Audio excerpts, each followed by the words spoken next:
nơi khung phum đách sợi già môi còn lại phum núng miền đất phum rồi nơi tungประหารchiên 30 ครัวซาได้អ្នកភូមិនៅទីកន្លែងនោះគឺពួកគាត់ប្រកបមុខរបរធ្វើស្រែនិងដាំដំណាំ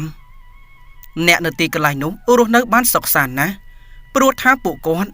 មិនសូវជាមានការខ្វះខាតប៉ុន្មាននោះទេម្យ៉ាងទៀតសត្វគោក្របីរបស់គាត់ក៏មានគ្រប់គ្រាន់ក្នុងការប្រើប្រាស់ប្រកបមុខរបរប្រចាំថ្ងៃក៏ប៉ុន្តែរយៈពេលកន្លងមកខ្ទង់ប្រហែលជា 3-4 ឆ្នាំនៅទីកន្លែងនោះស្រាប់តែមានគ្រោះរាំងស្ងួនភ្លៀងខានធ្លាក់បន្តគ្នាខ្ទង់ប្រហែលជា 5-6 ឆ្នាំនៅទីកន្លែងនោះដីប្រែក្លាយទៅជាបែកក្រហែងស្មៅក៏លែងដុះចំណែកឯអ្នកភូមិក៏ប្រកបមុខរបរធ្វើស្រែចម្ការដាំដំណាំក៏លែងបានផលមិនជួបប៉ុន្មានដោយសារតែខ្វះខាតអាហារមនុស្សម្នាក៏ចាប់ផ្ដើមលំបាកម្យ៉ាងទៀតនោះទឹកប្រើប្រាស់ក៏គ្មានមួយថ្ងៃទៅមួយថ្ងៃអ្នកភូមិនៅទីកន្លែងនោះកាន់តែលំបាកទៅចំណែកឯមនុស្សមួយចំនួនគេក៏ចាប់ផ្ដើមរៀបចំសម្ភារៈបងបាច់របស់គេចាក់ចែងពីក្នុងភូមិនោះព្រះអាទិត្យនៅតែបន្តបើកថ្ងៃចាំងមកលើផែនដីចំណែកឯដីស្រែចម្ការទីកន្លែងដាំដំណាំរបស់អ្នកភូមិអ្នកស្រុកចាប់ផ្ដើមបែកក្រហែងធំឡើងម្នាក់បានធ្វើពិធីអុជធូបបួងសួងសែនព្រេនសុំទឹកភ្លៀងក៏ប៉ុន្តែវាគ្មានប្រយោជន៍នោះទេមិនជួបប៉ុន្មានមនុស្សក៏ចាប់ផ្ដើមស្លាប់បន្តបន្ទាប់ចំណែកឯពពួកសត្វចិញ្ចឹមនោះវាក៏ចាប់ផ្ដើមស្គមស្គាំងផងដែរទី1ដោយសារតែអត់ស្មៅទី2នោះគឺកង្វះទឹកនឹងឯងមិនជួបប៉ុន្មានអ្នកភូមិចេញពីទីកន្លែងនោះកាន់តែច្រើនទៅដោយសារតែខ្វះខាតអាហារអ្នកស្រុកអ្នកភូមិក៏ចាប់ផ្ដើមមានគំនិតចាត់ការទៅកាន់សត្វចិញ្ចឹមរបស់គាត់ធ្វើជាចំណីអាហារទៅក៏ព្រោះថាលុយកាក់ដែលពួកគាត់សន្សំទុកសម្រាប់ផ្គត់ផ្គង់នៅពេលដែលខ្វះខាតនោះនៅក្នុងពេលនេះពួកគាត់បានចាយវាយបាត់អស់ទៅហើយមិនជួបប៉ុន្មានទេនៅក្នុងភូមិនោះនៅសល់មនុស្សខ្ទង់ប្រហែលជា 5-6 គ្រួសារតែប៉ុណ្ណោះអ្នកនៅទីកន្លែងនោះតែងតែចិញ្ចឹមចិត្តសង្ឃឹមថានឹងមានភ្លៀងធ្លាក់ធ្វើឲ្យរុក្ខជាតិដោះឡើងមកវិញជាពិសេសនោះគឺអាចឲ្យពួកគាត់បន្តរស់នៅក្នុងភូមិដែលពួកគាត់រស់នៅអស់រយៈពេលច្រើនឆ្នាំតាំងពីដូនតាំងពីតារបស់គាត់មកសម្លាញ់ពីគ្រួសារក៏បានទៅអង្គុយពិភាក្សាគ្នាពួកគាត់នេះសុទ្ធតែជាអ្នកពូកែទ្រាំបើមិនអញ្ចឹងទេប្រហែលជាពួកគាត់ចាក់ចេញពីក្នុងភូមិនេះបាត់យូរទៅហើយលោកពូម្នាក់ដែលមានឈ្មោះថាលោកពូសានគាត់ក៏បានទៅពិភាក្សាជាមួយនឹងសម្លាញ់នៅស្រួយអ្នកស្រុកអ្នកភូមិរបស់ជើងគេបានធ្វើដំណើរចាក់ចេញពីភូមិនេះបាត់អស់ទៅហើយនៅក្នុងភូមិនេះនៅសល់អ្នកភូមិមិនច្រើនប៉ុន្មាននោះទេតែយើងគួរតែគិតយ៉ាងម៉េចស្បៀងនៅសល់តែបន្តិចបន្តួចនោះទេពូស្រួយយកដៃជូតថ្ងាសរួចហើយក៏តបថាអាសម្លាញ់ពួកយើងមើលទៅមានតែចាក់ចេញពីទីកន្លែងនេះដែរហើយទោះបីជានៅបន្តទៀតក៏មិនអាចប្រកបមុខរបរធ្វើស្រែចម្ការឬក៏ដាំដំណាំបន្តទៀតបានដែរបើនៅគឺមានតែស្វិតក្រពះស្លាប់តែប៉ុណ្ណោះ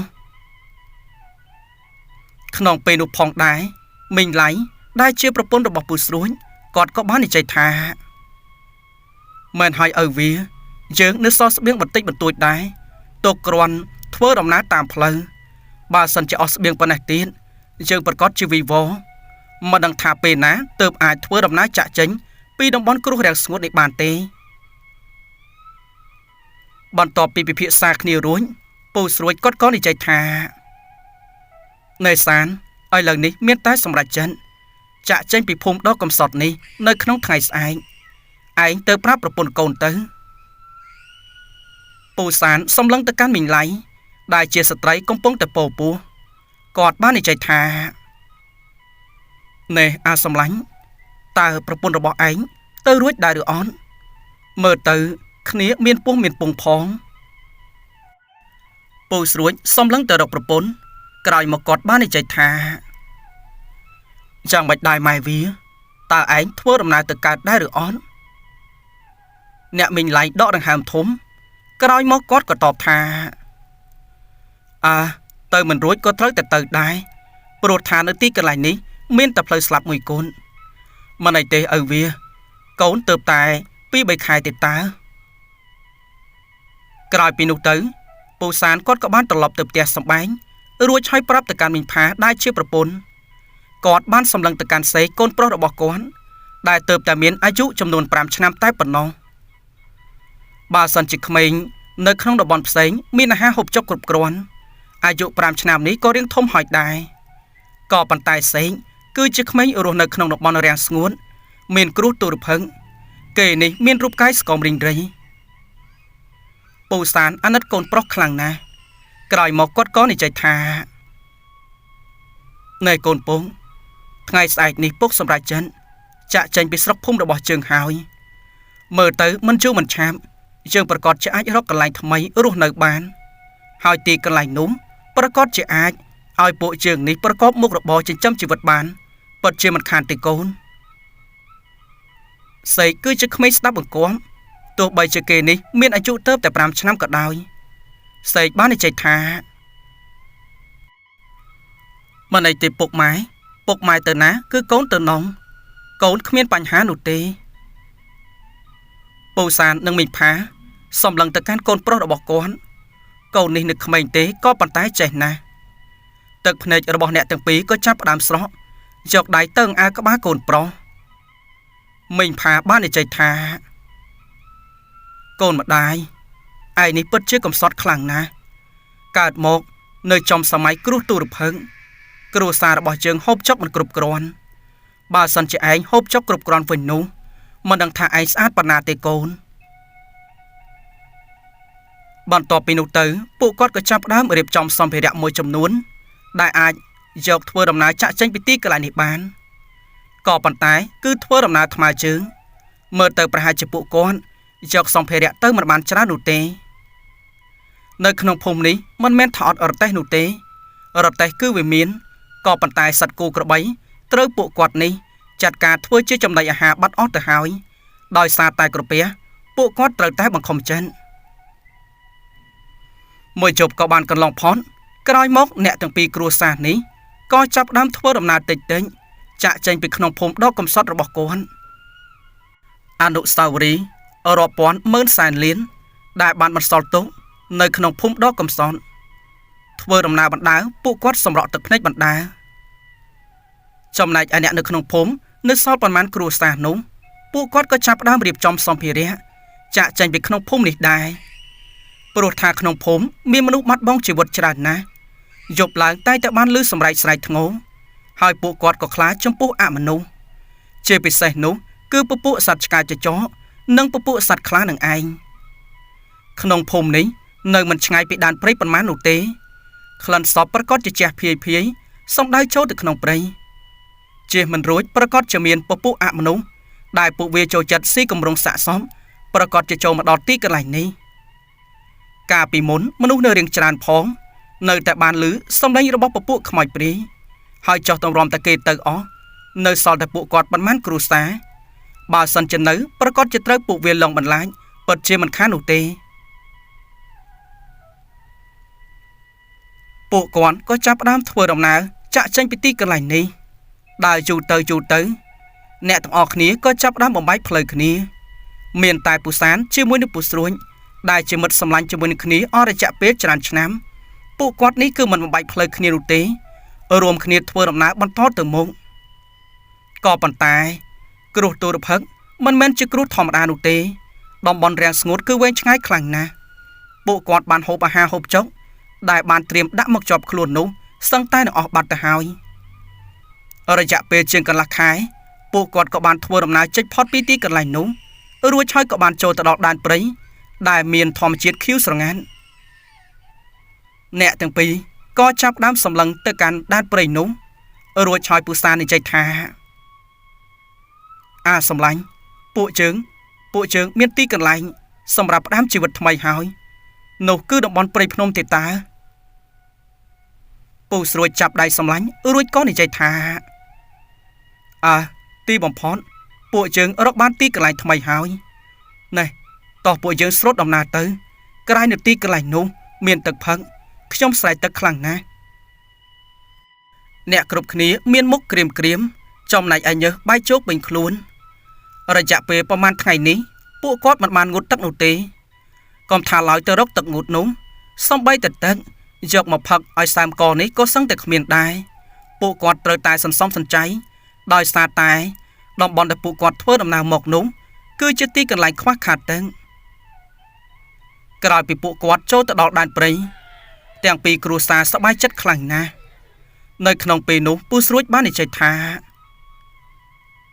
សំឡាញ់គ្នាខានបានឃើញព្រៃឈើស្រស់បំប្រងដូចនេះយូរណាស់មកហើយខានបានឮសំឡេងសត្វចាបខានបានឮសំឡេងខ្យល់បក់ត្រសៀកដូចនេះយូរណាស់មកហើយវើយពួកគេដោយសារតែរំភើបចិត្តក៏បាននាំគ្នាទៅច្រកក្រោមម្លប់ឈើធំដើមឈើនោះម្លប់ត្រឈឹងត្រឈៃចំណែកឯពពួកសត្វស្លាបក៏កាច់សម្បុកពេញតែដើមឈើនោះផងដែរទាំងពីរគ្រួសារក៏ចាប់ដើមរំភើបចិត្តអង្គុយសម្លឹងឆ្វេងស្ដាំហើយទីកន្លែងនោះក៏មិនឆ្ងាយពីផ្លូវរបស់អ្នកភូមិធ្វើដំណើរប៉ុន្មានដែរ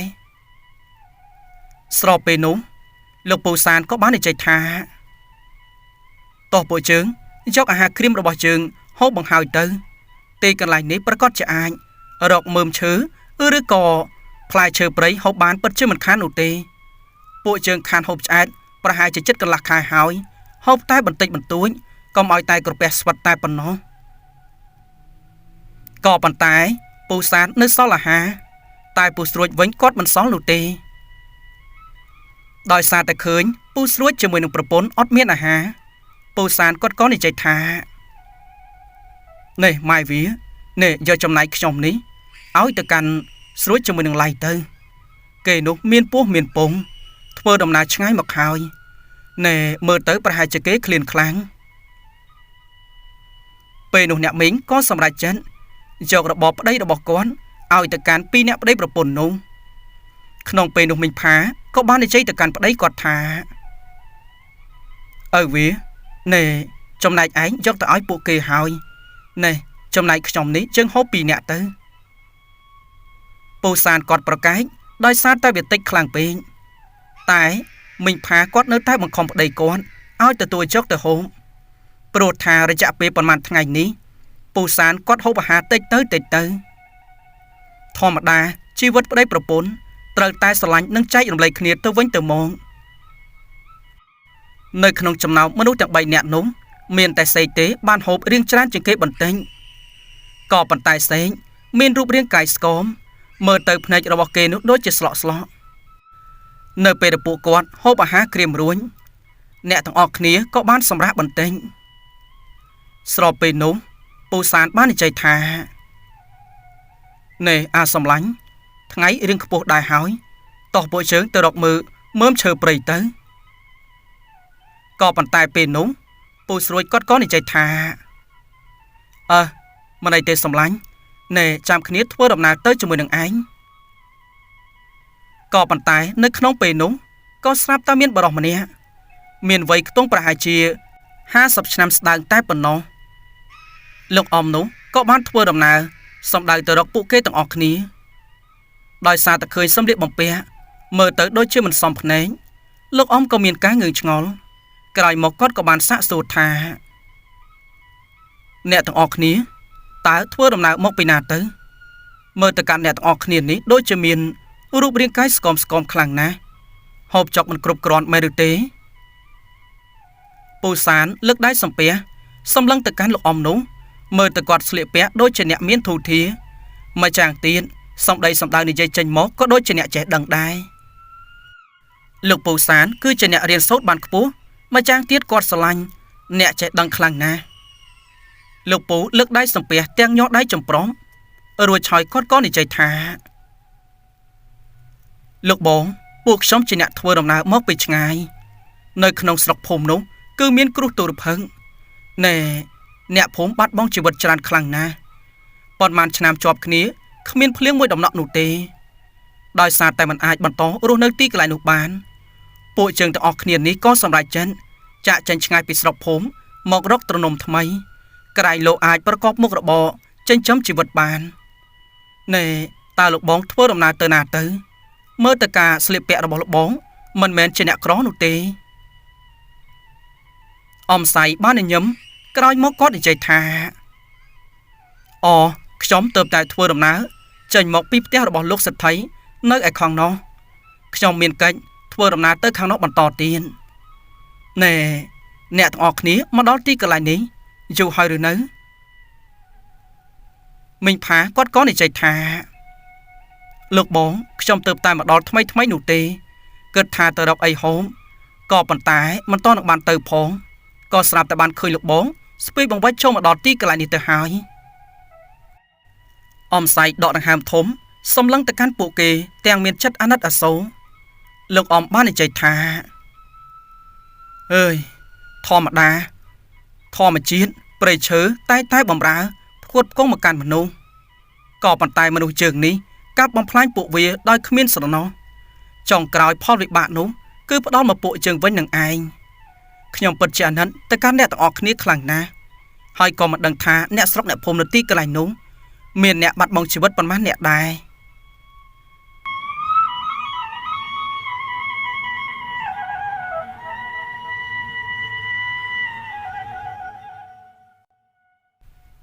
ភ្លាមនោះពូស្រួយគាត់សំឡឹងទៅក្នុងបង្វែកក៏បានឃើញដូចជាមានអាហារក្រៀមពូស្រួយបាននិយាយថាអត់ទោសលោកបងមានអាហារខ្លះដែរឬទេសូមចែកឲ្យពួកខ្ញុំនេះហូបចុកបន្តិចមកប្រពន្ធរបស់ខ្ញុំមានពោះមានពងផងនាងហូបចុកមិនគ្រប់គ្រាន់នោះទេពូសានបន្ទាប់ពីឃើញពូស្រួយ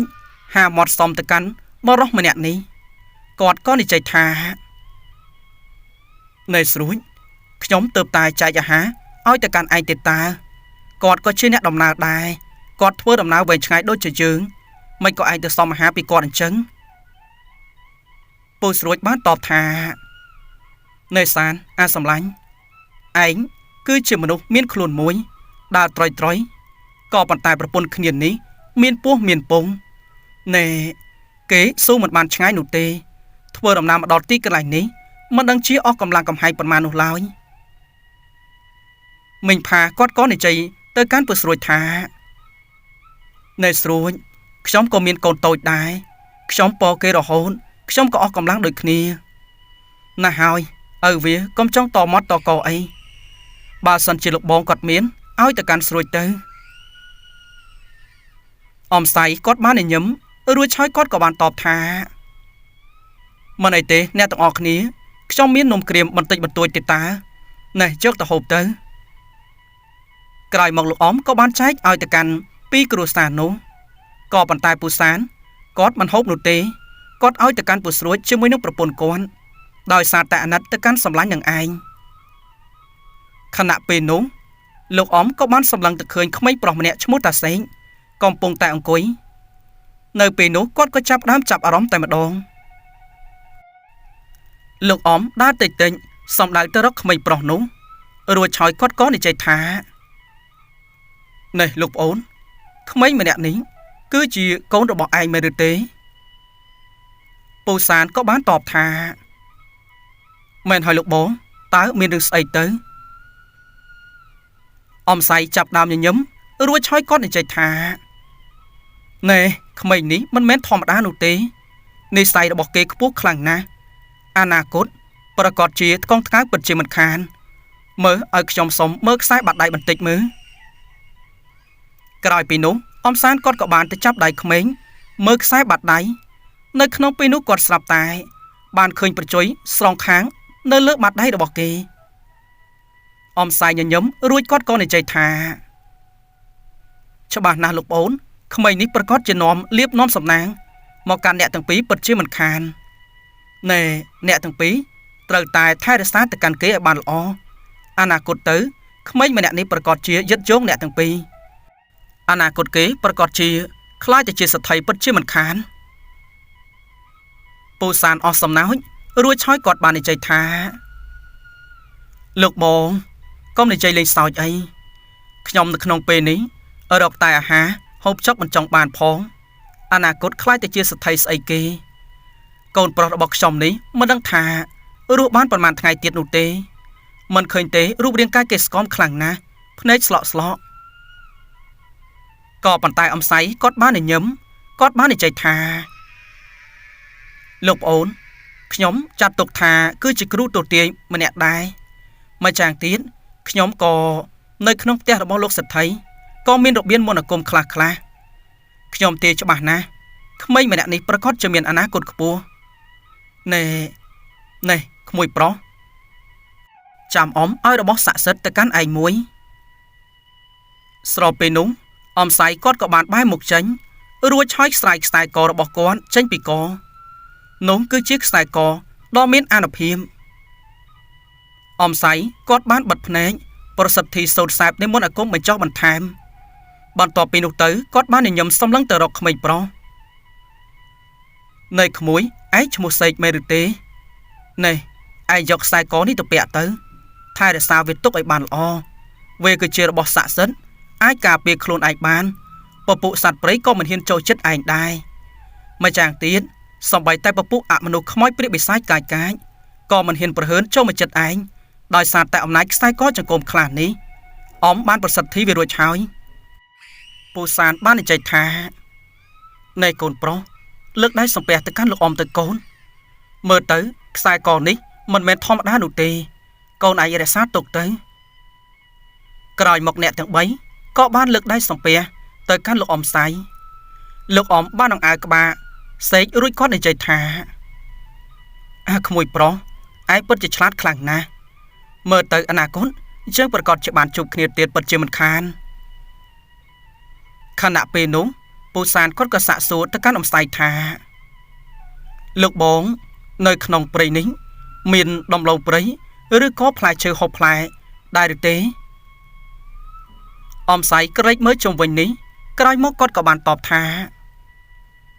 ណែមើលទៅប្រហែលជាមិនសូវមានទេដោយសារតែតំបន់នេះក៏មានអ្នកភូមិគេធ្វើដំណើរមករករុក្ខផលនៅទីកន្លែងនេះដែរណែធ្វើដំណើរទៅមុខខ្ទង់ប្រហែលជាង1ថ្ងៃទៀតប្រកាសជាទៅដល់ស្រុកភូមិពិតជាមិនខានក៏ប៉ុន្តែបើសិនជាធ្វើដំណើរដោយជិះសัตว์សេះអីនោះប្រហែលជាមិនយូរប៉ុន្មាននោះទេត្រឹមតែមួយព្រឹកប្រហែលជាចេញពីទីកន្លែងនេះទៅដល់ស្រុកភូមិហើយអ្នកទាំងអស់គ្នាក៏ចាប់ផ្ដើមសប្បាយចិត្តក៏ប៉ុន្តែបន្ទាប់ពីលើអំស័យថាសេកនេះអនាគតនឹងក្លាយទៅជាសេដ្ឋីពូស្រួចជាមួយនឹងប្រពន្ធគាត់ក៏ចាប់ផ្ដើមបើកភ្នែកធំមើលទៅអ្នកទាំងពីរនេះដូចជាមានការច្រណែនទៅកាន់ពូសាននិងមីងផាភ្លាមនោះមីងឡៃគាត់ក៏បាននិយាយថាលោកបងណែជួយពិនិត្យពួកខ្ញុំបន្តិចមើលតើថ្ងៃមុខពួកខ្ញុំនឹងខ្លាចទៅជាស្អីទៅណែខ្លាចទៅជាសេដ្ឋីអីនឹងគេដែរឬអត់អំស័យក៏បានដើរចូលទៅចិនរួចឆាយពិនិត្យទៅកាន់ពួកគាត់ថែមទាំងបានមើលខ្សែបាត់ដៃលោកអ៊ំក្រវីក្បាលរួចក៏តបថាអូអ្នកទាំងពីរនេះប្រហែលជាគ្មានភ័ព្វសំណាងស្អីនោះទេខ្សែដៃគឺធម្មតាណែតទៅថ្ងៃមុខគួរតែប្រយ័ត្នប្រយែងផងម្យ៉ាងទៀតពាក្យសម្ដីមុននឹងនិយាយត្រូវតែគិតឲ្យបានច្បាស់ប្រយ័ត្នតែមានគ្រោះដោយសារតែពាក្យសម្ដីនឹងទៅអ្នកទាំងពីរបើកភ្នែកធំសម្លឹងទៅរកគ្នាទៅវិញទៅមកហេតុអ្វីក៏លោកអ៊ំនេះនិយាយដូចនេះក្រោយពីគាត់បានអង្គុយប្រកប្រាជ្ញជាមួយនឹងអ្នកទាំងអស់គ្នាអស់មួយសន្ទុះនៅក្នុងពេលនោះលោកអ៊ំក៏និយាយថាណែអ្នកទាំងអស់គ្នាបើសិនជាអញ្ចឹងខ្ញុំលាសិនហើយដំណើររបស់ខ្ញុំនៅវែងឆ្ងាយខ្លាំងណាស់ស្របពេលនោះមីងឡៃគាត់ក៏និយាយថាលោកបងអត់ទោះខ្ញុំសំពឹងដងទៀតតើមានលុយកាក់បន្តិចបន្តួចឲ្យពួកខ្ញុំដែរឬទេពួកខ្ញុំធ្វើដំណើរឆ្ងាយហើយគ្មានលុយកាក់ជាប់ខ្លួននោះទេបើសិនជាទៅដល់ភូមិស្រុកគ្មានលុយកាក់ទិញម្ហូបចំណីនោះប្រកាសជាវិវត្តពិតជាមិនខានពូសាននិងមីផាសម្លឹងមុខគ្នាដកដង្ហើមធំគាត់ហាក់ដូចជាខ្មាស់ទៅកាន់លោកអ៊ំម្នាក់នេះខ្លាំងណាស់អ៊ំសៃគាត់ក៏បានលូកចូលទៅក្នុងថង់យាមរបស់គាត់រួចហើយក៏បានយកលុយចំនួន20កាក់លោកអ៊ំឲ្យទៅកាន់ពូសាន10កាក់ឲ្យទៅកាន់ពូស្រួច10កាក់នៅពេលនោះគាត់និយាយថាណែអ្នកទាំងអស់គ្នាលុយកាក់10កាក់នេះអ្នកទាំងអស់គ្នាបើសិនជាអាចយកទៅប្រើប្រាស់ក្នុងផ្លូវល្អនោះ ប្រកាសជាអាចកែប្រែជីវភាពរបស់អ្នកទាំងអស់គ្នាបានក៏ប៉ុន្តែបើសិនជាអ្នកទាំងអស់គ្នាមិនចេះប្រើទ្រព្យសម្បត្តិនេះប្រកាសជារលាយរលត់ពិតជាមិនខាននោះទេវាក៏មិនច្រើនហើយវាក៏មិនតិចដែរ10កាក់នេះក្រោយពីនិយាយរួចគាត់បានសម្លឹងទៅកាន់សេកគាត់ញញឹមបន្តិចរួចហើយក៏បានចាក់ចេញពីទីកន្លែងនេះទៅលោកអមបានចេញទៅបានពូសានក៏បាននិយាយថានៅស្រួចហេតុអ្វីក៏ឯងនឹងប្រពន្ធចេះតែសំនេះសំនោះជាមួយនឹងគាត់អញ្ចឹងមើលទៅគាត់នេះក៏ជាអ្នកធ្វើដំណើរមកពីឆ្ងាយដែរអើយឯងនេះពិតជាមិនចេះគិតវែងឆ្ងាយមែនពូស្រួចគាត់បាននិយាយថានេះអាសំឡាញ់ចេះតែបន្ទោសគ្នានៅពេលដែលសំបានឯងយកដែរទេតើអើយមើលទៅគាត់នោះប្រហែលជាមិនមែនអ្នកក្រនោះទេឯងកុំព្រួយបារម្ភអីយើងឯនេះទេដែលគួរត្រូវព្រួយបារម្ភនោះក្រោយពីនោះទៅពូសានគាត់ក៏និយាយថាអញ្ចឹងក៏អញ្ចឹងទៅតោះពួកយើងទៅរកមើលដំឡូងព្រៃនិងផ្លែឈើនៅក្នុងព្រៃតោះឲ្យលឿនឡើងពូស្រួចក៏ចាប់ផ្ដើមបាយចិនគាត់និយាយថាសំឡាញ់អើយគ្នាទៅចោលប្រពន្ធមិនកើតនោះទេចាស់បាននិយាយហើយស្ត្រីពោះធំឲ្យនៅក្នុងព្រៃតែឯងនោះមិនកើតនោះឡើយព្រោះថាពពួកសត្វព្រៃឯនោះវាចូលចិត្តខ្លាំងណាស់ណែឯងធ្វើដំណើរទៅម្នាក់ឯងទៅខ្ញុំនៅទីកន្លែងនេះជួយការពារទៅកាន់ស្ត្រីទាំងអស់នេះក៏ប៉ុន្តែមីងផាបាននិយាយថាលោកបងស្រួចលោកបងធ្វើដំណើរទៅជាមួយនឹងប្តីខ្ញុំទៅខ្ញុំនៅទីកន្លែងនេះជាមួយនឹងកូនទេតាមិនអីនោះទេក៏ប៉ុន្តែពូសានដោយសារតែអាណិតទៅកាន់ប្រពន្ធរបស់សំឡាញ់គាត់បាននិយាយថាណែម៉ែវាមិនអីនោះទេណែលួងកូនឲ្យដេកសិនទៅណែសេកកូនឲ្យដេកសិនទៅពុកម៉ែនឹងទៅរកផ្លែឈើចុះមកឲ្យកូនក្រោយពីនោះមីងផាបានបត់ក្រមាដាក់នៅលើដីរួចឆាយលួងលោកបំពេទៅកាន់សេកឲ្យគេសម្រាកនិងអាងពួកគាត់ទាំងពីរនាក់នេះបានទៅរករុក្ខផលសំឡេងខ្យល់បក់ត្រសៀកសត្វចាបតូចយំប្រចឹកគ្នាចេញពីដើមឈើមួយទៅកាន់ដើមឈើមួយម្យ៉ាងទៀតសំឡេងបំពេរបស់ម្ដាយក៏បានធ្វើឲ្យក្មេងប្រុសដែលមានរូបរាងស្គមស្គាំងនេះចាប់ដើមទន់ភ្នែកបន្តិចម្ដងសេកក៏ចាប់ដើមដេកលងលក់នៅក្នុងពេលនោះដោយសារតែហិតលហៃធ្វើដំណើរឆ្ងាយអាហារហូបចុកក៏មិនគ្រប់គ្រាន់ក្រោយពីសេកបានដេកលងលក់ពូសានបាននិយាយថាស្រួចជាមួយនឹងឡៃឯងនៅទីកន្លែងនេះចុះខ្ញុំទៅរកផ្លែឈើបើសិនជាបានខ្ញុំនឹងប្រញាប់មកវិញក៏ប៉ុន្តែបើសិនជាមិនសូវមាននោះខ្ញុំប្រហែលជាយូរត្រឡប់មកវិញបន្តិចហើយណែជួយមើលកូនប្រុសរបស់ខ្ញុំផងពូស្រួចបានញញឹមរួចតបថាសំឡាញ់គ្នាអរគុណហើយណែទៅចុះខំតែប្រពន្ធគ្នាមានពោះមានពងខំឲ្យគ្នាធ្វើដំណើរទៅជាមួយឯងបាត់ទៅហើយសំឡាញ់គ្នាអរគុណឯងច្រើនណាស់ក្រោយពីនោះទៅពូសានជាមួយនឹងប្រពន្ធបានកាន់កូនកបិតស្នៀតមួយធ្វើដំណើរចាក់ចេញពីទីកន្លែងនេះពួកគាត់រកផ្លែឈើនិងរកលំឡងព្រៃមិនបាននោះទេដោយសារតែនៅទីកន្លែងនេះក៏មានអ្នកភូមិចូលមកដល់មករកពពួកដំឡងព្រៃឯដែរដើរឆ្ងាយទៅមីងផាក៏និយាយថា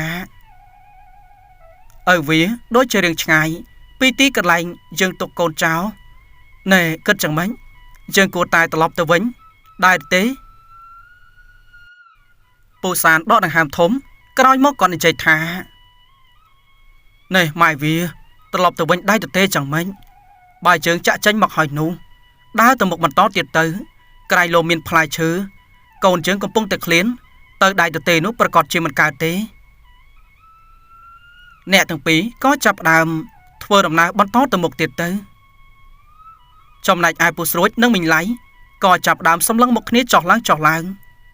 មីងឡៃក៏បាននិយាយទៅកាន់ប្តីគាត់ថាវាឯងមានចាំសម្ដីរបស់លោកបងម្នាក់បាននិយាយមុននេះបន្តិចទេគាត់បាននិយាយថាអាសេកនេះគឺជាក្មេងនាំសំណាងអនាគតវានឹងខ្ពង់ខ្ពស់ខ្ញុំគិតថាយើងយកវាចេញពីទីកន្លែងនេះទៅណែបើសិនជា យកវាធ្វើជាកូនពេលដែលវាខ្លាចទៅជាសទ្ធិយើងប្រកាសជាប្រែខ្លាយទៅជាពងម្ដាយសទ្ធិពិតជាមិនខានឯងមានគិតដូចខ្ញុំដែរឬអត់ពូស្រួចដកដង្ហើមធំក្រោយមកគាត់ក៏និយាយថានេះម៉ែវាចេះគិតឃើញគំនិតស្មោកគ្រោកដូចនេះទៅកើតសេកគឺជាកូនរបស់សម្លាញ់យើងឯងធ្វើយ៉ាងនេះទៅកើតយ៉ាងម៉េចមិនកើតទេខ្ញុំមិនធ្វើតាមឯងនោះទេវាមិនសមនោះឡើយមិញឡៃសំឡឹងទៅកាន់ប្តីដោយភ្នែកសស្លាប់តែម្ដងក្រោយមកគាត់ក៏បានចង្អុលប្តីនិយាយថានេះស្រួចឪវាឯងនេះពិតជាល្ងងមែននេះអាណិតវាស្វិតក្រពះបើយើងយកវាធ្វើដំណើរទៅជាមួយនឹងយើងវាប្រកាសជានាំសំណាងឲ្យយើងពិតជាមិនខានឯងឃើញទេគ្រាន់តែយើងនាំអាស័យចូលមកដល់ទីកន្លែងនេះស្រាប់តែលោកបងនោះបានចូលមកដល់ឲ្យទាំងលុយកាសឲ្យទាំងចំណីអាហារមកកាន់យើងបើសិនជាឯងមិនគិតពីពួកយើងទាំងពីរនាក់ក៏គិតទៅដល់កូននៅក្នុងពោះខ្ញុំដែរពូសេកមានអារម្មណ៍ស្ទាក់ស្ទើរគាត់បាននិយាយថាម៉ែវាដូចជាមិនសមទេណែធ្វើយ៉ាងនេះ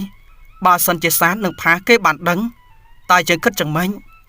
ម្យ៉ាងទៀតបើសិនជាអាសេកភ្ញាក់ឡើងមិនបានឃើញឲ្យពងម្ដាយរបស់វាប្រកាសជាស្រែកជុំពិតជាមិនខាននោះទេអ្នកមីងឡៃក៏និយាយថាវានេះឯងពិតជាល្ងងខ្លាំងណាស់បើសិនជាយើងចាក់ចេញពីទីកន្លែងនេះតើគេរកយើងមិននឹងឃើញទៅផែនដីនេះធំខ្លាំងណាស់វាមិនដែលមកជួបគ្នានៅនឹងភ្នែកស្រស់នោះទេណែម្យ៉ាងទៀតក្មេងៗវាតែប៉ុណ្ណឹងមុនដំបូងគឺវាចុំហើយបើសិនជាវានៅជាមួយនឹងយើងយូរទៅវាប្រកាសជាភ្លេចឪពុកម្ដាយរបស់វា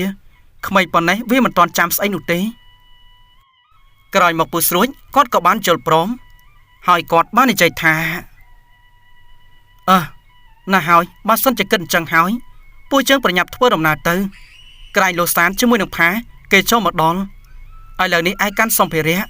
ចំណែកខ្ញុំនេះបីអាសេកធ្វើដំណើរចាក់ចេញពីទីកន្លែងនេះក្រោយពីនោះទៅអ្នកទាំងពីរក៏ចាប់ដើមមានគំនិតក្បត់ជាមួយនឹងមិត្តភ័ក្តិសុកចិត្តយកកូនសម្លាញ់របស់ខ្លួនទៅធ្វើជាកូនខ្លួនឯងដើម្បីចង់បានជួសចង់បានលៀមអ្នកទាំងពីរក៏ប្រញាប់ប្រញាល់ធ្វើដំណើរចាក់ចេញពីទីកន្លែងនេះឆ្ងាយទៅ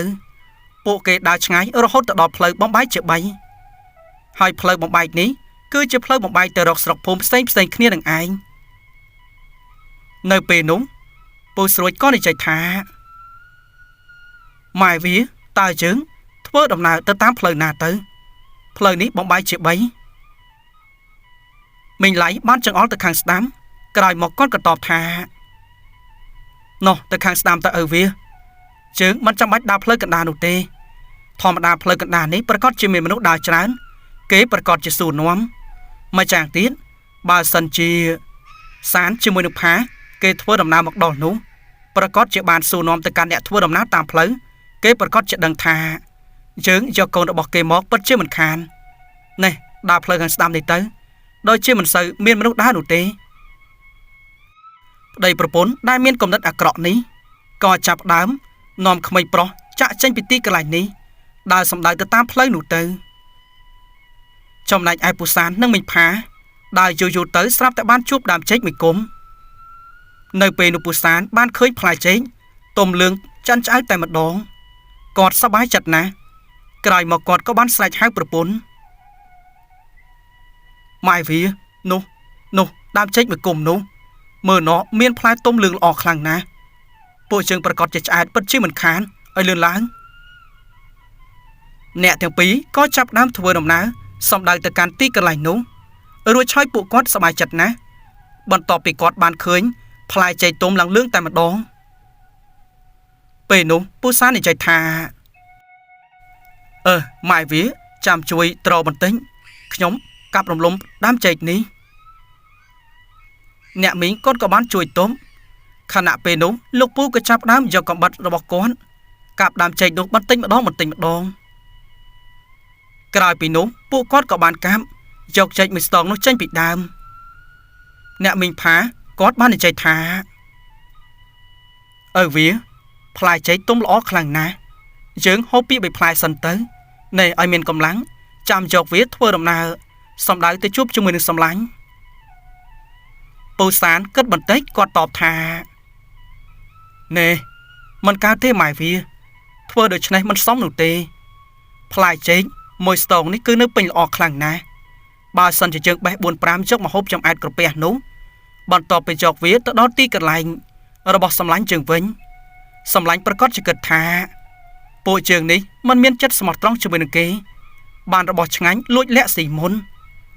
ណាស់ហើយគង់តែនឹងបានហូបនោះទេពួកជើងធ្វើដំណើរទៅចាំទៅដល់ទីកន្លែងនោះឯងយឹតមួយអស់ដៃទៅគិតទៅមនុស្សល្អនៅតែល្អពូសានជាមួយនឹងមិញផាស្មោះត្រង់ជាមួយនឹងសម្លាញ់ខ្លាំងណាស់ក៏ប៉ុន្តែគាត់ប្រហែលជាមិននឹកស្មានថាសម្លាញ់របស់គាត់នោះមិនមានចិត្តស្មោះត្រង់ជាមួយនឹងគាត់នោះទេមិញផាកាន់ខាងចុងចំណែកឯពូសានកាន់ខាងគល់អ្នកទាំងពីរនេះសៃចេកធ្វើដំណើរយ៉ាងសប្បាយរីករាយមិញផាសម្លឹងទៅកាន់ផ្លែចេកទុំៗល្អគាត់ចេះតែលេបទឹកមាត់ក៏ប៉ុន្តែដោយសារតែគាត់គោរពនឹងស្រឡាញ់ទៅកាន់សម្លាញ់របស់គាត់ទើបមិនហ៊ានហូបផ្លែចេកនៅទីកន្លែងនេះដើរអស់មួយសន្ទុះក៏ចាប់ផ្ដើមទន់ដៃទន់ជើងនៅពេលនោះមិញផាក៏និយាយទៅកាន់ប្តីគាត់ឪវាយើងទៅរកកន្លែងសម្រាប់បន្តិចសិនទៅខ្ញុំទន់ដៃទន់ជើងណាចេកមួយស្តងនេះធ្ងន់ណាស់ណែចាំសម្រាប់បាត់ហត់បន្តិចចាំធ្វើដំណើរបន្តទៀតវាមិនជឿពេលប៉ុន្មាននោះទេពូសានអាណិតទៅកាន់ប្រពន្ធដោយសារតែគ្នាគឺជាមនុស្សស្រីក្រោយមកពួកគាត់ក៏បានចូលទៅជ្រកក្រោមលប់ដើមឈើ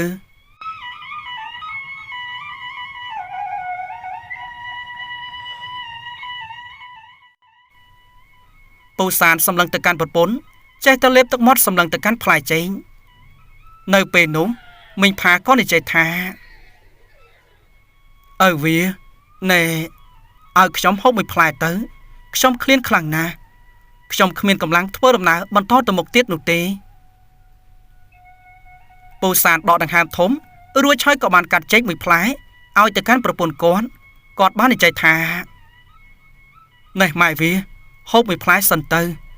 ណែប្រាប់សម្លាញ់ថាមួយផ្លែនេះកំប្រុកវាស៊ីទៅប្រហែលជាគេមិនគិតស្អីអាក្រក់ចំពោះពួកជើងនោះទេអ្នកមីងផាមិនបានបកចេកនោះទេគាត់ក៏បានយកក្រមារបស់គាត់ជូតសម្អាតរួចឆាយហូបទាំងសម្បកដោយសារតែការស្រែកឃ្លានអស់រយៈពេលជាច្រើនថ្ងៃម្យ៉ាងទៀតស្រុកភូមិមានគ្រោះទុរភិក្សហូបចុកប៉ុន្មានឆ្នាំនេះក៏មិនគ្រប់គ្រាន់ប៉ុន្មានដែរក្រោយពីមីងផាបានហូបផ្លែចេកនោះរួចពួកគាត់សម្រាកបានមួយសន្ទុះរួចឆាយក៏បានសៃចេកមួយស្ទងនោះធ្វើដំណើរបន្តទៀតដោយអស់រយៈពេលមួយសន្ទុះធំទម្រាំតែទៅដល់ទីកន្លែងនោះព្រោះថាពួកគាត់ទៅរកផ្លែឈើនេះក៏ឆ្ងាយណាស់ដែរពូសានសម្លឹងពីចម្ងាយនៅទីកន្លែងដែលគាត់បានសម្រាកជាមួយនឹងសម្លាញ់ក៏ប៉ុន្តែដូចជាមិនបានឃើញមនុស្សឃើញតែបង្វិចរបស់ពួកគាត់តែប៉ុណ្ណោះលោកពូជ្រុលចិញ្ចើមរួចហើយសម្លឹងទៅកាន់ប្រពន្ធណែម៉ែវាណែដូចជាមិនបានឃើញស្រួចជាមួយនឹងឡាយនោះទេតើពួកគេទៅណាទៅមិញផាគាត់ក៏បានសម្លឹងទៅកាន់ទីកន្លែងនោះដែរហើយគាត់ក៏មិនបានឃើញអ្នកមីងក៏បានតបទៅកាន់ប្តីគាត់ថាណែដូចជាមិនបានឃើញមែននឹងក៏ប៉ុន្តែសង្ស័យថាកន្លែងនោះថ្ងៃជះដល់ណែស្រួចគេបាននាំកូនជើងទៅសម្រាប់ក្រោមលប់ដើមឈើក្បែរនោះទេមិនដឹងតោះពួកជើងប្រញាប់ទៅអ្នកទាំងពីរក៏ប្រញាប់សែងចេកនោះទាំងមានចិត្តរំភើបព្រោះថានឹងបានឲ្យកូនប្រុសជាមួយនឹងសម្លាញ់បានហូបឆ្អែតក៏ប៉ុន្តែគួរឲ្យសោកស្ដាយខ្លាំងណាស់នៅពេលដែលពួកគាត់ទាំងពីរនាក់បានចូលទៅដល់ស្រាប់តែពួកគាត់មិនបានឃើញពូស្រួចមីងឡៃជាមួយនឹងកូនប្រុសរបស់គាត់នោះទេអ្នកទាំងពីរបានទុកចេកនោះរួចហើយស្រែកទាំងឆ្វេងទាំងស្ដាំសំឡឹងទៅជុំវិញបរិវេណនេះក៏ប៉ុន្តែទោះបីជាប្រឹងស្រែកហៅប៉ុណ្ណាក៏មិនបានឮសំឡេងឆ្លើយតបដែរក្រោយពីអស់ជម្រើសពួកគាត់មានតែសម្រក់ទឹកភ្នែកមីងផាអាណិតទៅកាន់កូនប្រុសគាត់ខ្លាំងណាស់មិនដឹងថាចឹងម៉េចហើយនោះទេអ្នកមីងបាននិយាយថាឪវាសង្ស័យថាពពួកសត្វខ្លាព្រៃចូលមកចាប់ពួកគេនោះធ្វើជាចំណៃទេមិនដឹងហើយពួកគេរត់គេចចេញពីទីកន្លែងនេះ ពូសានគាត់បានសម្លឹងទៅកាន់បរិវេណនេះដោយជាមិនបានឃើញស្នាមប្រតបប្រតាយឬក៏ក្រញាំជើងរបស់សត្វខ្លះអីនោះទេម្យ៉ាងទៀតបាត់តែបង្វិចរបស់ពូស្រួចនឹងមិញឡៃតែប៉ុណ្ណោះតែបង្វិចពួកគាត់នៅទីកន្លែងនេះពូសានគិតមិនផ្លែនគាត់ក៏និយាយថានេះម៉ៃវីឯងចាំទេលោកបងម្នាក់បានទូទាយថាកូនរបស់ជើងអនាគតនឹងខ្លាយទៅជាអ្នកមានធូរធារសង្ស័យថាអាស្រួចជាមួយនឹងឡៃគេនឹកឃើញរឿងនេះគេយកកូនប្រុសរបស់ជើងធ្វើជាកូនគេទេមិនដឹងពីរអ្នកប្តីប្រពន្ធបើកភ្នែកសធំធំសម្លឹងមុខគ្នាទៅវិញទៅមកអ្នកមីងក៏និយាយថាបើសិនជាចឹងមែននោះពួកជើងប្រកាសជាមិនបានជួបជាមួយនឹងកូនវិញនោះទេឲ្យវាឲ្យលឿនឡើងទៅរកកូនប្រុសរបស់ជើងខណៈពេលនោះពូសានគាត់ក៏បានកាប់ចៃកន្លះស្តងទុកចោលនៅទីកន្លែងនេះចំណែកឯគាត់បានលេចែងប្រពន្ធរបស់គាត់ស្ពាយបង្វិញអ្នកទាំងពីររត់ផងដើរផងដោយសារតែព្រួយបារម្ភទៅកាន់កូនប្រុសអ្នកទាំងពីរនេះសម្រក់ទឹកភ្នែកដោយសារតែមិនដឹងថាកូនប្រុសរបស់គាត់ត្រូវពូស្រួចជាមួយនឹងមីងឡៃនេះយកទៅដល់ទីកន្លែងណានោះទេរត់ឆ្ងាយទៅកាន់តែឆ្ងាយរហូតទៅដល់ផ្លូវបំបែកជា3អ្នកទាំងពីរសម្លឹងមុខគ្នាទៅវិញទៅមកពូសានបាននិយាយថាម៉ៃវីផ្លូវបំបែកជា3ហើយមិនដឹងថាពួកគេនោះធ្វើដំណើរទៅតាមផ្លូវណានោះទេអ្នកមីងផាគិតបន្តិចក្រោយមកគាត់ក៏តបថានេះឪវាប្រហែលជាពួកគេធ្វើដំណើរតាមផ្លូវកណ្ដាលនឹងហើយផ្លូវកណ្ដាលមើលទៅដូចជាមានមនុស្សធ្វើដំណើរច្រើនគឺវាមានសុវត្ថិភាពស្រួចជាមួយនឹងឡៃគឺជាមនុស្សខ្លាចណាស់គេប្រកាសជាធ្វើដំណើរតាមផ្លូវនេះពិតជាមិនខានមិនចាំយូរអ្នកទាំងពីរក៏ចាប់ដើមធ្វើដំណើរទៅតាមផ្លូវកណ្ដាលនោះក៏ប៉ុន្តែពួកគាត់ទាំងពីរអ្នកគិតខុសហើយមនុស្សដែលមានចិត្តវេកវេដូចជាពូស្រួចនឹងមីងឡៃនេះមិនជ្រើសរើសយកផ្លូវកណ្ដាលនោះទេធម្មតាមនុស្សអាក្រក់តែទៅរកទីកន្លែងស្ងាត់នឹងឯងបាននិយាយទៅមនុស្សអាក្រក់មិនខុសអីពីពពួកចៅនោះទេមនុស្សល្អគេបន់ឲ្យតែថ្ងៃនឹងបានប្រកបមុខរបររស៊ីដើម្បីបានលុយកាក់ច្រើនចំណែកឯពួកចៅបន់ឲ្យតែយំនឹងអាងពួកគេបានចេញរកស៊ីដែរក៏ប៉ុន្តែចេញឆក់ប្លន់អ្នកភូមិនឹងឯងដូច្នេះហើយគំនិតរបស់ពូស្រួចនឹងមីងឡៃនេះមិនខុសអីពីពពួកចៅនោះទេគាត់សុខចិត្តធ្វើដំណើរទៅតាមផ្លូវស្ងាត់ដែលមិនសូវមានមនុស្សក្រោយពីពួកគាត់ធ្វើដំណើរទៅតាមផ្លូវកណ្ដាលនោះទៅពួកគាត់រត់រះខ្លាំងណាស់ក្រែងលោតទៅទាន់អ្នកទាំងពីរនាក់ក៏ប៉ុន្តែបន្ទាប់ពីពួកគាត់ចេញទៅបានស្រាប់តែមានរទេះមួយក៏ចាប់ផ្ដើមបោះមកដល់ទីកន្លែងដែលអ្នកទាំងពីរនាក់បានទុកចេញស្របពេលនោះអ្នកបម្រើក៏និយាយថាចៅវាយទីកន្លែងនេះដូចជាមានមនុស្សធ្លាប់សម្រាកនេះគឺមានចេកកាត់ទុកកន្លះស្ទងផងដែរនៅពេលនោះលោកអមគាត់ក៏និយាយថានេះឈឹមមើលឈប់រទេះសេះសិនមើល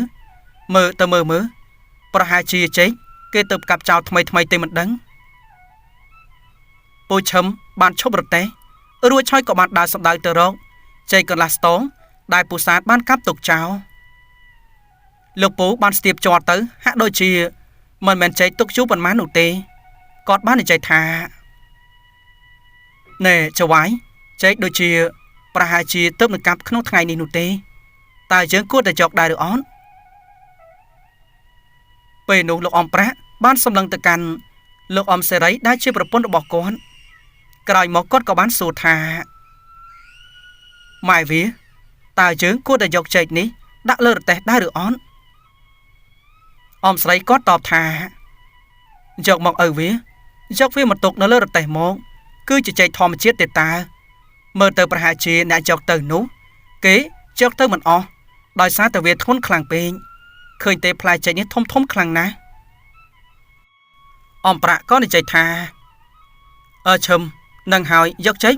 មកដាក់លើរទេះសេះមកក្រោយពីនោះទៅពូឈឹមគាត់ក៏បានយកចេកកន្លះស្ទងនោះដាក់ចូលទៅក្នុងរទេះក៏ប៉ុន្តែរទេះនេះគឺរទេះបិទបាំងចិន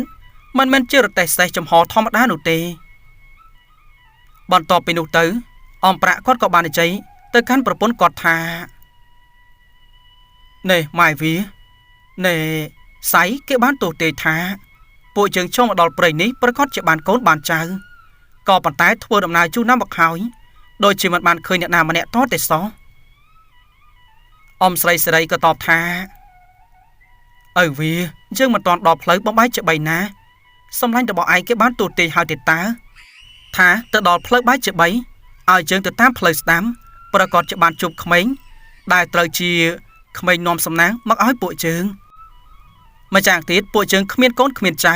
គឺត្រូវតែយកគេធ្វើជាកូនរបស់យើងនឹងឯងមិនដឹងថាក្មេងនោះមុខមាត់យ៉ាងម៉េចទេណាអ្នកទាំងពីរសម្លឹងមុខគ្នាញញឹមចុះឡើងដោយសារតែពួកគាត់ចង់បានកូនខ្លាំងណាស់ក៏ប៉ុន្តែមិនបានកូនសម្បីតែមួយគ្រាន់អ៊ំសៃដែលជាសម្លាញ់របស់អ៊ំប្រាក់នេះបានទូទាយប្រាប់ថាអ៊ំប្រាក់ធ្វើដំណើរចូលមកដល់ទីកន្លែងនេះប្រកាសជាបានជួបជាមួយនឹងក្មេងប្រុសដូច្នេះហើយទើបពួកគាត់ឲ្យពួកឈឹមរៀបចំរទេះសេះបរទេះសំដៅចូលមកកាន់ទីកន្លែងនេះនឹងឯងបន្ទាប់ពីនោះពួកឈឹមគាត់ក៏បានបរទេះសេះបន្តទៅមុខទៀតមិនជឿប៉ុន្មានពួកគាត់ក៏បានទៅដល់ផ្លូវបែកជា3លោកពូឈប់រទេះបន្តិចរួចហើយក៏បានងាកក្រោយសួរទៅកាន់អ៊ំប្រាក់ចៅវាយផ្លូវបែកជា3ហើយតើយើងគួរតែទៅតាមផ្លូវណាទៅអ៊ំប្រាក់សំឡឹងទៅតាមផ្លូវស្ដាំហើយគាត់និយាយថាណោះឈឹមញាក់សេះទៅតាមផ្លូវខាងស្ដាំនោះទៅឲ្យលឿនឡើងដោយសារតែសៃគេបានទូទាយហើយគេប្រាប់ថាឲ្យពួកយើងធ្វើដំណើរតាមផ្លូវនោះពូឈឹមគាត់អេះអន់គាត់និយាយថាលោកចវាយផ្លូវនោះទំនងស្ងាត់ខ្លាំងណាស់មើលណោះតាមផ្លូវរទេះគឺមានស្មៅដោះដូចជាមិនសូវមានរទេះឈ្មោះរកស៊ីធ្វើដំណើរនោះទេផ្លូវស្ងាត់មិនល្អទេចវាយវាគ្រោះថ្នាក់ក៏ប៉ុន្តែដោយសារតែចិត្តចង់បានកូនហើយអ៊ំស្រីគាត់និយាយថាណែមិនអីទេឈឹមខ្ញុំជឿទៅលើការទូទាយរបស់សៃលបងសៃបានទូទាយហើយថាផ្លូវនោះគឺជាផ្លូវនាំសំណាងក្រោយពីនោះទៅពួកឈឹមគាត់ក៏បានញាក់សេះសំដៅទៅតាមផ្លូវនោះពួកគាត់បរទេះយូរណាស់ក៏ប៉ុន្តែដូចជាមិនបានជួបជាមួយនឹងមនុស្សម្នានោះទេពួកឈឹមដោយសារតែឃើញផ្លូវកាន់តែស្ងាត់គាត់ក៏និយាយថាចៅវាយអើយស្ងាត់ទៅហើយណែតើយើងគួរតែបន្តទៅមុខទៀតដែរឬអត់អ៊ំប្រាក់និយាយសម្លុតថាអើយឯងបរទេះទៅកុំសួរច្រើនពេកខ្ញុំថាឲ្យទៅគឺទៅជីខ្ញុំគឺជាចៅវាយឯងទេតើខ្ញុំមិនខ្លាចផងឯងត្រឹមតែអ្នកបំរើទេតើយ៉ាងម៉េចខ្លាចចោលមកប្លន់យកស្អីមែនទេពូឈឹមគាត់បានសើចគាត់និយាយថាចៅវាយមិនមែនខ្ញុំព្រួយបារម្ភខ្លាចអស់ទ្រព្យសម្បត្តិខ្ញុំនោះទេតែខ្ញុំព្រួយបារម្ភពីសុវត្ថិភាពរបស់ចៅវាយទាំងពីរតែអ៊ំប្រាក់ចេះតែបណ្ដេញឲ្យពូឈឹមបរទេះសេះបន្តទៅមុខទៀតចំណែកឯពូស្រួចនិងមីសៃធ្វើដំណើរឆ្ងាយពេកក៏ចាប់ផ្ដើមអស់កម្លាំងចំណែកឯសេកក៏ចេះតែស្រែកយំរកម្ដាយឪពុករបស់គេដែរដោយសារតែមិនអាចលួងលោមទៅកាន់សេកបានអ្នកទាំងពីរក៏បានចូលទៅជ្រកបលំរួចហើយក៏បានយកនំចំណីដែលសេះសល់បន្តិចបន្តួចឲ្យទៅកាន់សេកនិងនិយាយលួងលោមប្រាប់ឲ្យគេឈប់យំ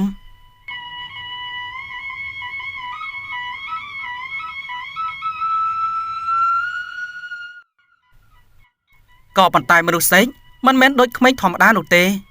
គេឆ្លាតខ្លាំងណាស់សេកនៅតែបន្តស្រែកក្រែងលោពុកម៉ែរបស់គេតាមអត់ទាន់ហើយបានលឺសំឡេងរបស់គេមួយសន្ទុះក្រោយមកពូឈឹមស្រាប់តែបានលឺសំឡេងក្មេងស្រែកយំគាត់ក៏និយាយថាចៅវាយអើយបានលឺសំឡេងក្មេងស្រែកដែរឬអត់អ៊ំប្រាក់ជាមួយនឹងអ៊ំសេរីក៏បានផ្ទៀងត្រចៀកស្ដាប់ហើយគាត់ក៏បានតបថាយើងបានលឺទេតើចៅឯងបានលឺដែរឬអត់ពូឈឹមងក់ក្បាលរួចហើយនិយាយទាំងញ័របបោមាត់ពេលនោះគាត់និយាយថាលោកចៅវាយចាស់បាននិយាយថាកណ្ដាលថ្ងៃត្រង់ប្រកាសជាមានខ្មោចលងហើយសំឡេងក្មេងយ៉ាងណាមកស្រែកទាំងកណ្ដាលថ្ងៃត្រង់នៅក្នុងព្រៃណែនតានតាប់ដូច្នេះទៅ គឺមានតកូនខ្មោចទេចវាយជឿខ្ញុំទៅ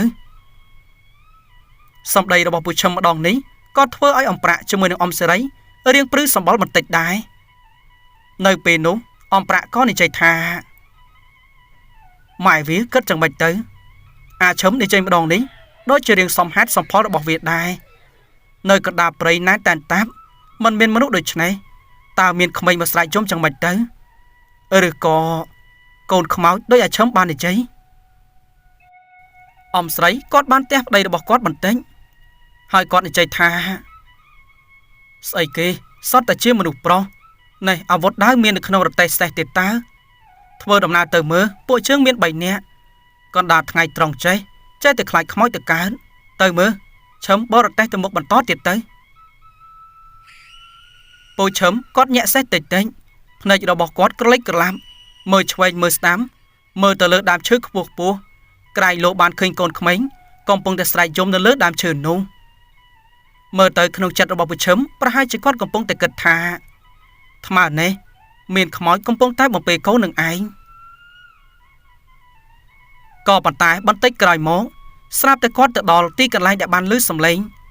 ពូឈឹមបានឃើញមនុស្ស2នាក់កំពុងតែលួងលោមទៅកាន់ក្មេងប្រុសម្នាក់ពេលនោះលោកពូព្យាយាមសម្លឹងឲ្យច្បាស់ខ្លាចក្រែងលោថាពួកគេនោះគឺជាខ្មោចបន្លំខ្លួនក៏ប៉ុន្តែបន្ទាប់ពីបានឃើញរូបរាងកាយស្គមសំលៀកបំពាក់ខ្មៅប្រឡាក់ទៅដោយធូលីដីពូឈឹមព្រឺក្បាលខ្ញាក់គាត់និយាយថាចៅវាយខ្ញុំថាខ្មោចគឺខ្មោចហើយនោះខ្មោច3នាក់កំពុងតែអង្គុយក្រោមដើមឈើពេលនោះអំប្រាស់អើតកចេញពីរទេះសេះសម្លឹងទៅខាងមុខក្រោយមកគាត់ក៏មានការភ្ញាក់ផ្អើលមនុស្សស្គមខ្មៅភ្នែករងកំពុងតែបើកភ្នែកសម្លឹងមករកគាត់អំប្រាក់ញ័រដៃចំប្រំគាត់និយាយថាអាឈឹមសង្ស័យតែខ្មោចមែនទេមិនដឹងមើលណោភ្នែករងវើយក៏ប៉ុន្តែអ៊ំសេរីគាត់ក៏បានអាចក៏ចេញមកដែរគាត់បានឃើញអ្នកទាំងអស់គ្នានោះមានស្រមោលជះទៅលើដីពេលនោះអ៊ំស្រីគាត់និយាយថាវាឯងមិនចាំទេអីនេះសម្លាញ់របស់ឯងគេជាអ្នកចែកអាគមគេបាននិយាយប្រាប់ថាបើសិនជាពួកខ្មោចព្រាយគ្មានស្រមោលនោះទេទោះបីជាវានិមិត្តខ្លួនធ្វើជាមនុស្សក៏ដោយមើលទៅពួកគេប្រហែលជាអ្នកធ្វើដំណើរមកពីស្រុកឆ្ងាយខ្វះខាតអាហារទៅស្គមស្គាំងដូច្នេះនេះចុះទៅជួបពួកគេបន្តិចទៅពូឈឹមស្ទាក់ស្ទើរចិត្តខ្លាំងណាស់ដោយសារតែគាត់ចាត់ទុកថាអ្នកទាំង3នាក់នោះគឺជាខ្មោចដោយសារតែឃើញស្គមភ្នែករងនឹងឯងក៏ប៉ុន្តែសំខាន់គឺបញ្ជារបស់ចៅវាយគាត់ក៏បានឈប់រទេះសេះរួចឆោយក៏បាន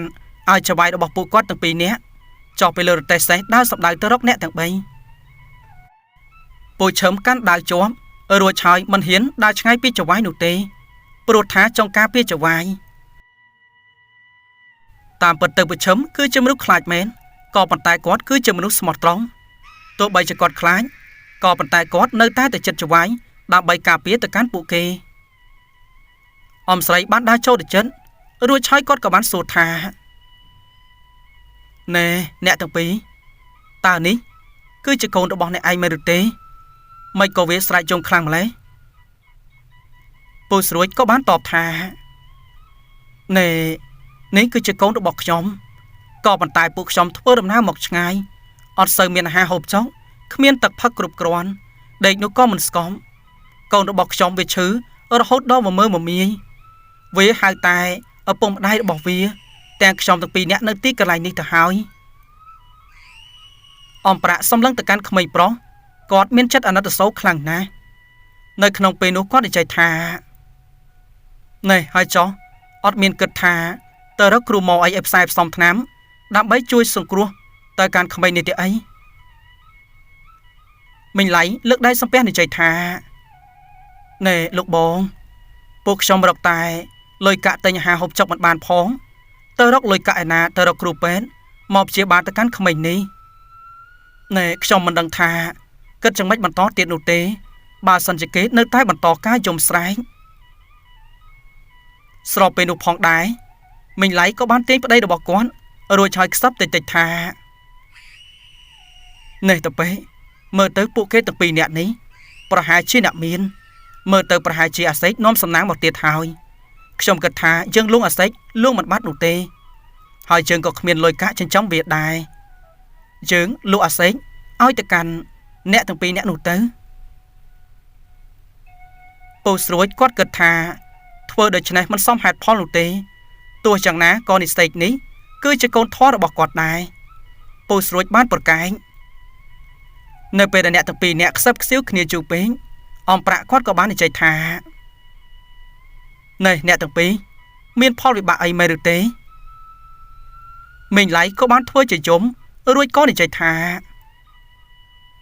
អ្នកទាំងពីរខ្ញុំមើលទៅកាន់អ្នកទាំងពីរមិនមែនជាអ្នកតល់ក្រស្អីនោះទេប្រហែលជាមានលុយកាក់ខ្ញុំស្រឡាញ់ទៅកាន់កូនប្រុសរបស់ខ្ញុំខ្លាំងណាស់ក៏ប៉ុន្តែខ្ញុំគ្មានលុយកាក់ទៅរកគ្រូពេទ្យមកព្យាបាលគេឲ្យជាសះស្បើយនោះទេខ្ញុំគិតថា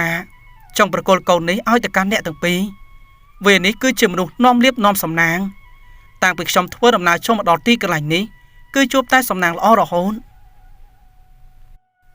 អំប្រាក់កេះប្រពន្ធគាត់រួចហើយក៏និយាយថាណែជ័យវាសង្ស័យថានេះគឺជាកូនប្រុសដែលស្អីគេប្រាប់ឲ្យយើងមករកនោះទេដឹងតែអ៊ំស្រីគាត់តបថាវាដូចជារឿងស្គមពេកហើយលបងស្អីបានប្រាប់ថាគាត់ទោះទេឃើញថាក្មេងនេះគឺជាក្មេងនាំសំណាងមើលទៅក្មេងនេះប្រហែលជាល្អថត់ត្រលុកត្រលន់ក៏ប៉ុន្តែមើលទៅក្មេងម្នាក់នោះដូចជាស្គមខ្លាំងណាស់តែអំប្រាក់គាត់បានតបថាម៉ែវាសម្លាញ់របស់ខ្ញុំទោះទេថាក្មេងនោះមានខ្សែកចង្កូមខ្លានៅនឹងកខ្ញុំពិនិត្យហើយបានឃើញថាវាគឺមានខ្សែកចង្កូមខ្លាពិតប្រាកដមែនជឿខ្ញុំទៅយើងយកកូននេះទៅនៅជាមួយយើងទៅទុកវាគឺជាកូនមកចាងទៀតមុខមាត់របស់គេនេះបើសិនជាធាត់ត្រលុកត្រលន់នោះក៏ពិតជាស្អាតដែរពេលភាសាគ្នារួចអ៊ំស្រីក៏បាននិយាយទៅកាន់មីងឡៃជាមួយនឹងពូស្រួយថាណាស់ហើយទៅចោះដោយសារតែខ្ញុំនេះអាណិតទៅកាន់អ្នកទាំងពីរខ្ញុំសុខចិត្តទទួលយកកូននេះទៅចិញ្ចឹមនេះលុយកាក់មួយចំនួនធំនេះអ្នកទាំងពីរយកទៅទុកប្រើប្រាស់ចោះចាប់ពីថ្ងៃនេះទៅខ្ញុំចាត់ទុកគេគឺជាកូនរបស់ខ្ញុំហើយពូស្រួចមានអារម្មណ៍ស្ទាក់ស្ទើរពេលនោះគាត់និយាយថាណែខ្ញុំមិនឲ្យកូននេះទៅកាន់អ្នកទាំងពីរនោះទេវាគឺជាកូនរបស់ខ្ញុំតែមីងឡៃយកដៃទៅក្តិចប្តីគាត់រួចនិយាយតិចថាណែតាកាចាឯងមិនឃើញកញ្ចប់ប្រាក់ប៉ុណ្ណាណីទេអីអាសេកនេះវាមានតម្លៃអីស្មើនឹងប្រាក់នោះយើងត្រូវការប្រាក់ដើម្បីរស់បន្តទៀតឥឡូវនេះលក់អាសេកឲ្យទៅកាន់គេទៅតាមពិតទៅពូស្រួយគាត់ក៏ជាមនុស្សមិនចិត្តដាច់ប្រមាណដែរគាត់ក៏គិតពីមិត្តភាពក៏ប៉ុន្តែដោយសារតែមីងឡៃជាប្រពន្ធនោះទេដែលធ្វើឲ្យគាត់នេះចេះតែធ្វើរឿងខុសម្ដងហើយម្ដងទៀតពូស្រួយអង្អែលក្បាលសេករួចហើយគាត់និយាយថាអាកូនប្រុសឥឡូវនេះយើងប្រគល់ឯងឲ្យទៅកាន់គេគឺជាអ្នកមានសង្ឃឹមថាថ្ងៃមុខឯងប្រកាសជាបានខ្ពង់ខ្ពស់ឯងអត់ទោសឲ្យពុកផងសេកនៅតែស្រែកទ្រហោជុំគេមិននិយាយអ្វីនោះទេគឺនៅតែស្រែករកឪពុកម្ដាយរបស់គេនឹងឯងក្រោយពីនោះទៅអ៊ំស្រីក៏បានហុចលុយកាក់មាសប្រាក់មួយចំនួនធំឲ្យទៅកាន់មីងឡៃឃើញកញ្ចប់ប្រាក់ធំរួចហើយក៏បានស្រែកមើលពេលនោះគាត់ចំហមាត់បើកភ្នែកធំគ្រឿងអលង្ការមានពណ៌លឿងឆ្អិនឆ្អៅបានចេះមកប៉ះភ្នែករបស់គាត់មីងឡៃលួចញញឹមតិចរួចហើយក៏និយាយថាវាយើងប្រកាសជាខ្លាយទៅជាអ្នកមានហើយមាសប្រាក់នៅក្នុងកញ្ចប់នេះច្រើនខ្លាំងណាស់តែពូស្រួចហាក់ដូចជាមិនសប្បាយចិត្តដោយសារតែគាត់ធ្វើទង្វើខុសម្ដងហើយម្ដងទៀតស្របពេលនោះទៅអំប្រាក់គាត់បានទៅទទួលក្មេងនោះចេញពីដៃរបស់មីងឡៃខណៈពេលនោះអំប្រាក់និយាយថាណែក្មួយប្រុសឯងឈប់យំទៅណែទៅជាមួយនឹងអ៊ំអនាគតអ៊ំនឹងទុកឯងធ្វើជាកូនប្រុសរស់នៅជាមួយនឹងអ៊ំស្របពេលនោះស្រាប់តែសេកគេក៏ចាប់ដើមឈប់យំមើលទៅគេហាក់ដូចជាមានអារម្មណ៍កក់ក្ដៅជាងនៅជាមួយនឹងមីងឡៃក្រោយពីនោះអ្នកទាំងពីរអ្នកបានប្រាក់ ក៏ចាប់ផ្ដើមប្រញាប់ប្រញាល់ធ្វើដំណើរចាក់ចេញពីទីកន្លែងនេះបន្ទាប់ពីនោះទៅអំប្រាក់ជាមួយនឹងអ៊ំសេរីក៏បានយកក្មេងតូចនោះទៅដាក់នៅក្នុងរទេះសេះរបស់គាត់ហើយគាត់ក៏ចាប់ផ្ដើមបកចេញបញ្ចុកទៅកាន់សេងអំប្រាក់បាននិយាយថាណែក្មេងតូចឯងឈ្មោះថាសេកមែនឬទេចាប់ពីថ្ងៃនឹងទៅឯងនៅជាមួយនឹងអ៊ំក៏ប៉ុន្តែអ៊ំសុំហៅឯងថាជាកូនប្រុសឯងហៅអ៊ំថាជាឪពុកម្ដាយមកសេកដោយសារតែឃ្លានពេកគេមិនបាននិយាយអ្វីច្រើននោះទេគិតតែអង្គុយហូបចេកដោយសារតែរយៈពេលជាច្រើនថ្ងៃទៅហើយក្មេងទើបតែមានអាយុប៉ុណ្ណេះធ្វើដំណើរឆ្ងាយខ្វះអាហារហូបចុកសូម្បីតែទឹកក៏ផឹកមិនគ្រប់គ្រាន់នៅពេលដែលឃើញចំណៃក្មេងៗដូចតែគ្នានឹងឯងគឺគេរវល់តែហូបចុកមិនបានគិតពីរឿងអ្វីនោះទេអ៊ំស្រីសេរីសម្លឹងទៅកាន់ក្មេងនេះគាត់មានចិត្តអាណិតអាសូរខ្លាំងណាស់នៅក្នុងពេលនោះគាត់និយាយថានេះឪវាឯណាទៅសម្លៀកបំពាក់ក្មេងដែលឯងបានរៀបចំទុកមកនោះផ្លាស់ប្ដូរឲ្យគេទៅអ៊ំប្រាក់ក៏ចាប់ផ្ដើមផ្លាស់ប្ដូរសម្លៀកបំពាក់ឲ្យទៅកាន់សេងដោយសារតែអ៊ំសៃគាត់បានទូទាយប្រាប់ទុកអ្នកទាំងពីរបានរៀបចំសម្ភារៈរបស់របរទាំងអស់តាមសម្ដីដែលអ៊ំសៃគាត់បាននិយាយប្រាប់ហើយអ៊ំសៃនោះគឺជាសម្លាញ់របស់អ៊ំប្រាក់នឹងឯងអ៊ំសៃក៏ជាអ្នកទូទាយទៅកាន់ពូសាននិងមីផាថាអនាគតក្មេងនេះប្រកាសជាខ្លាយទៅជាសេដ្ឋីនឹងឯងអ្នកទាំងពីរបានផ្លាស់ប្ដូរសម្លៀកបំពាក់ឲ្យក្មេងរួចពួកគាត់មើលទៅឃើញតែក្មេងនេះដូចជាស្អាតបាតរបស់គេទេតើខណៈពេលនោះអ៊ំប្រាក់បាននិយាយទៅកាន់ពូឈឹមថាណែឈឹមឯងមិនត្រូវប្រាប់រឿងនេះទៅកាន់អ្នកណានោះទេចាប់ពីថ្ងៃនេះទៅក្មេងនេះគឺជាកូនរបស់យើងទាំងពីរនាក់លើកដែរឬអត់ពូឈឹមគាត់ស្ដាប់បង្គាប់ចៅហ្វាយរបស់គាត់ខ្លាំងណាស់ក្រោយពីនោះទៅពួកគាត់ក៏បានបន្តដំណើរទៅមុខទៀតរហូតដល់ថ្ងៃរៀងជ្រេលអ៊ំប្រាក់គាត់បាននិយាយថាណែឈឹមខ្ញុំឃ្លានបាយខ្លាំងណាស់ឯងទៅរកទីកន្លែងណាសម្រាប់ហូបបាយហូបទឹកសិនទៅពូឈឹមសម្លឹងចុះសម្លឹងឡើងក្រោយមកគាត់ក៏បានឃើញដើមឈើធំមួយលោកពូបាននិយាយថាចៅហ្វាយនោះដើមឈើនោះពួកយើងចូលទៅសម្រាប់ហូបបាយហូបទឹកសិនទៅក្រោយពីនោះទៅអ៊ំប្រាក់គាត់ក៏បានពោក្មេងប្រុសនោះចុះពីលើរទេះគាត់ចាត់ទុកថាសេកនេះគឺជាកូនប្រុសរបស់គាត់ចំណែកសេកបន្ទាប់ពីនៅក្នុងដៃរបស់គាត់ក៏ហាក់ដូចជាមិនយំអីដែរព្រោះថាគេគ្មានភាពភ័យខ្លាចនឹងឯងក្រោយពីនោះពូឈឹមក៏ចាប់ដើមក្រាលកន្ទេលហូបបាយហូបទឹកនៅក្នុងពេលនោះទៅហូបបាយបានមួយផ្លែតពួកគាត់ក៏ចាប់ដើមសម្រាប់បន្តិចដោយសារតែពួកគាត់នេះក៏ធ្វើដំណើរឆ្ងាយដែរម្យ៉ាងទៀតអ៊ំប្រាក់ជាមួយនឹងអ៊ំសេរីនេះមិនមែនជាអ្នកក្រនោះទេពេលនោះពូឈឹមបាននិយាយថាលោកសេដ្ឋីជាមួយនឹងប្រពន្ធសម្រាប់ទៅទុកឲ្យខ្ញុំនៅជាមការទីកន្លែងនេះតែអ៊ំប្រាក់បានចង្អុលទៅកាន់ពូឈឹមរួចឆោយគាត់និយាយសម្លុតថាឈឹមយើងប្រាប់ឯងហើយថាកុំឲ្យហៅយើងសេដ្ឋីនៅតាមផ្លូវឆ្ងាយតាមដែនព្រៃដូច្នេះបើសិនជាពួកចៅលឺប្រកាសជាវិវរពិតជាមិនខានហើយយើងថាចវាយធម្មតាទៅបាទសាច់រឿងនៅក្នុងភាគនេះខ្ញុំបានសូមបញ្ចប់ត្រឹមនេះសិនខ្ញុំបានសូមអរគុណចំពោះប្រិយមិត្តដែលបានគាំទ្រគ្រប់សាច់រឿងរបស់ខ្ញុំបានម្យ៉ាងទៀតខ្ញុំបានសូមបញ្ជាក់ថាវីដេអូដែលខ្ញុំបង្កើតឡើងនេះសម្រាប់ចែកចាយការកម្សាន្តអារម្មណ៍ព្រមទាំងចំណេះដឹងនិងការអប់រំមួយចំនួនទៅកាន់ប្រិយមិត្តអ្នកស្ដាប់ខ្ញុំបាទសូមអភ័យទោសបើសិនជាការនិទានរបស់ខ្ញុំនេះមានលលុខ្វះខាតពាក្យពេចន៍សម្ដីណាមិនសមរម្យក៏សូមអធិស្ឋានចំពោះរូបខ្ញុំផងបានម្យ៉ាងទៀតខ្ញុំបាទមានទទួលធ្វើភ្លេងទាំង original ទាំង cover និងមានទទួល record បទចម្រៀងផងដែរបើសិនជាប្រិយមិត្តមានចំណាប់អារម្មណ៍អាចតាក់ទងមកកាន់ខ្ញុំបានសូមអរគុណនិងសូមជម្រាបលា